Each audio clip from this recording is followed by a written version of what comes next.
Section 5 of the Glories of Mary by St. Alphonsus Liguori. Part 1, Chapter 2. Vita Dulcedo. Our Life, Our Sweetness. Section 1. Mary is our life because she obtains for us the pardon of our sins. In order to understand rightly the reason why the Holy Church calls Mary our life, we must consider that as the soul gives life to the body, so divine grace gives life to the soul, for a soul without grace, though nominally alive, in truth is dead, as we find in the Apocalypse. Thou hast the name of being alive, and thou art dead. As Mary, then, obtains for sinners, by her intercession, the gift of grace, she restores them to life. The Holy Church applies to her the following words of Proverbs: They that in the morning early watch for me shall find me. They shall find me, or, according to the Septuagint, they shall find grace. Hence, to have recourse to Mary is to find the grace of God, for as immediately follows, He who finds me shall find life, and shall receive from God eternal salvation. Listen, as Saint Bonaventure exclaims here upon these words, listen, all ye who desire the kingdom of God, honor the Virgin Mary, and ye shall have life and eternal salvation. Saint Bernardine of Siena says, that God did not destroy man after his fall because of the peculiar love that he bore for his future child, Mary. And the saint adds, that he doubts not, all the mercy and pardon which sinners receive under the old law was granted them by God solely for the sake of this blessed Virgin. Therefore Saint Bernard exhorts us, if we have been so unfortunate as to lose divine grace, to strive to recover it, but to strive through Mary. For if we have lost it, she has found it, and hence she is called by this saint the finder of grace. This the angel Gabriel expressed for our consolation when he said to the Virgin, Fear not, Mary, for thou hast found grace. But if Mary had never been without grace, how could the angel say to her that she had found it? A thing is said to be found when it has been lost. The Virgin was always with God and with grace. She was even full of grace, as the archangel himself announced when he saluted her, Hail, full of grace, the Lord is with thee. If, then, Mary did not find grace for herself, for whom did she find it? Cardinal Hugo answers, when commenting upon the above passage, that she found it for sinners who had lost it. Let sinners then, says the devout writer, who have lost grace, flee to Mary. With her they will certainly find it. And let them say, O Lady, what is lost must be restored to him who lost it. This grace, which thou hast found, is not thine. Thou hast never lost it. It is ours, for we have lost it, and to us thou shouldest restore it. In connection with this, Richard of St. Lawrence remarks, If then we desire to find the grace of God, let us go to Mary, who has found it, and always finds it. And since she has ever been, and ever will be, dear to God, if we have recourse to her, we certainly shall find it. She says, in the Holy Canticles, that God has placed her in the world to be our defense, and therefore she is ordained to be the mediatrix of peace between the sinner and God. I am become in his presence as one finding peace. By which words Saint Bernard gives encouragement to the sinner, and says, Go to this Mother of mercy, and show her the wounds which thy sins have inflicted upon thy soul. Then she will certainly pray her Son that he will pardon thee by the milk with which she has nourished him, and the Son who loves her so much will certainly hear her. So too the Holy Church teaches us to pray the Lord to grant us the powerful intercession of Mary, that we may arise from our sins in the following prayer. Grant us, O merciful God, strength against all our weakness, that we who celebrate the memory of the Holy Mother of God may, by the help of her intercession, arise again from our iniquities. Justly, then, does St. Lawrence Justinian call her the hope of evildoers, spes delinquentium, since she alone can obtain their pardon from God.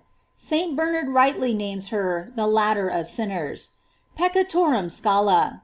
since she, this compassionate queen, offers her hand to poor fallen mortals, leads them from the precipice of sin, and helps them to ascend to God. Saint Augustine rightly calls her the only hope of us sinners, since by her means alone we hope for the remission of all our sins. And Saint John Chrysostom repeats the same thing, namely, that sinners receive pardon only through the intercession of Mary. Whence the saints in the name of all sinners thus salutes her: Hail, Mother of God and ours, heaven where God dwells, throne from which the Lord dispenses all graces. Always pray to Jesus for us, that by thy prayers we may obtain pardon in the day of account, and the glory of the blessed in heaven. Finally, Mary is rightly called Aurora. Who is she that cometh forth as the morning rising? Because, as Pope Innocent says, Aurora is the end of night and the beginning of day. Well is the Virgin Mary, who is the end of vices and the beginning of virtues, designated as Aurora. And the same effect which the birth of Mary produced in the world, devotion to her produces in the soul. She puts an end to the night of sin, and leads the soul into the way of virtue. Hence, Saint Germanus says, O Mother of God, thy protection is immortal, thy intercession is life. And in his sermon on the zone of the Virgin, the saint says that the name of Mary, to him who pronounces it with affection, is either the sign of life, or that soon he will have life. Mary saying, For behold, from henceforth all nations shall call me blessed. On this account, says Saint Bernard, all nations shall call thee blessed, because all thy servants by thy means shall obtain the life of grace and eternal glory. In thee sinners find pardon, and the just perseverance, and afterwards life eternal. Do not despair, as the devout Bernardine de Bustis says, O sinners, although you have committed all possible sin, but confidently have recourse to this Lady, for you will find her hands full of mercies. Then she adds, Mary is more desirous to bestow favors upon you than you are to receive them. By Saint Andrew of Crete, Mary is called the security of divine pardon. By this is meant that when sinners have recourse to Mary that they may be reconciled to God, God assures them of pardon, and gives them the assurance by also giving them the pledge of it. And this pledge is Mary, whom he has given us for our advocate, by whose intercession, in virtue of the merits of Jesus Christ, God pardons all sinners who place themselves under her protection. It was revealed to Saint Bridget by an angel that the holy prophets were full of joy when they learned that God, by the humility and purity of Mary, would become reconciled to sinners, and receive into his favor those who had provoked his wrath. No sinner need ever fear that he shall be rejected by Mary, if he has recourse to her mercy. No, for she is Mother of Mercy, and as such desires to save the most miserable. Mary is that happy ark in which he who takes refuge will never suffer the shipwreck of eternal ruin. Arca in que naufragium evadimus. Even the brutes were saved in the time of the deluge in the ark of Noah. So, under the mantle of Mary, even sinners are saved. Saint Gertrude one day saw Mary with her mantle extended, beneath which many wild beasts, lions, bears, and tigers, had sheltered themselves, and Mary not only did not cast them from her, but received them with pity and caressed them. And by this the saint understood that the vilest sinners, when they flee to Mary, are not cast out, but welcomed and saved from eternal death. Let us enter then into this ark, and seek refuge under the mantle of Mary, for she certainly will not reject us, and will surely save us. Example. It is narrated by Father Bevius of a very sinful person named Helen, that having gone to church, she accidentally heard a sermon on the Rosary. As she went out, she bought one but carried it hidden, so that it should not be seen.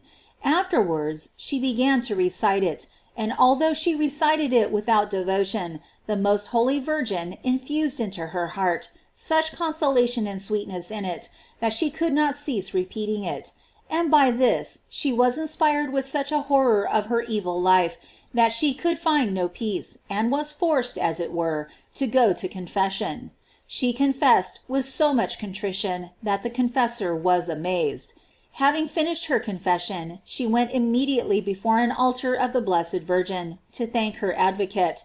She recited her rosary, and the Divine Mother spoke to her from her image and said: "Helen, you have too long offended God and me. Henceforth change your life, and I will bestow upon you many of my favors."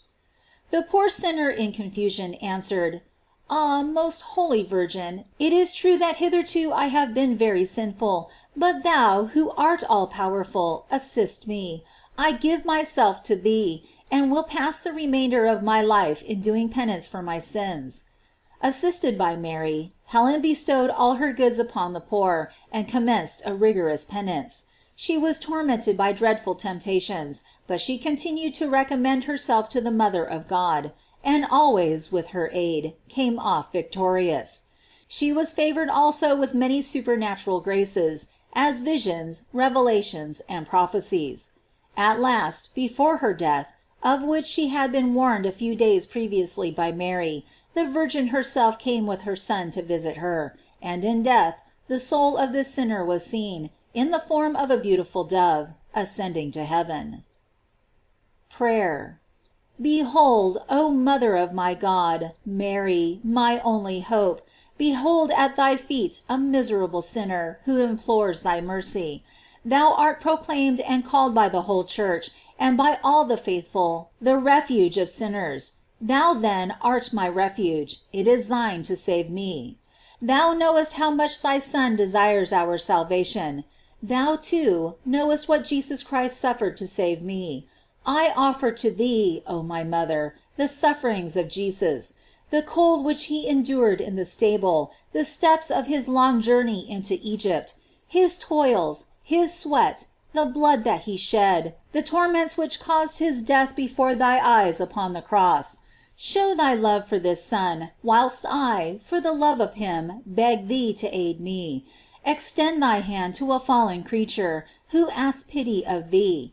If I were a saint, I would not ask for mercy, but because I am a sinner, I have recourse to thee, who art the Mother of mercies.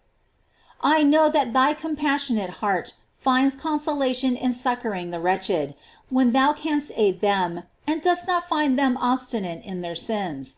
Console then today thy own compassionate heart, and console me, for thou hast the chance to save me, a poor wretch condemned to hell, and thou canst aid me, for I will not be obstinate. I place myself in thy hands. Tell me what I must do, and obtain for me strength to do it. I will do all I can to return to a state of grace. I take refuge beneath thy mantle. Jesus Christ wishes me to have recourse to thee, that, for thy glory and his, since thou art his mother, not only his blood, but also thy prayers, may aid me to obtain salvation. He sends me to thee that thou mayest assist me. O Mary, I hasten to thee, and in thee I trust.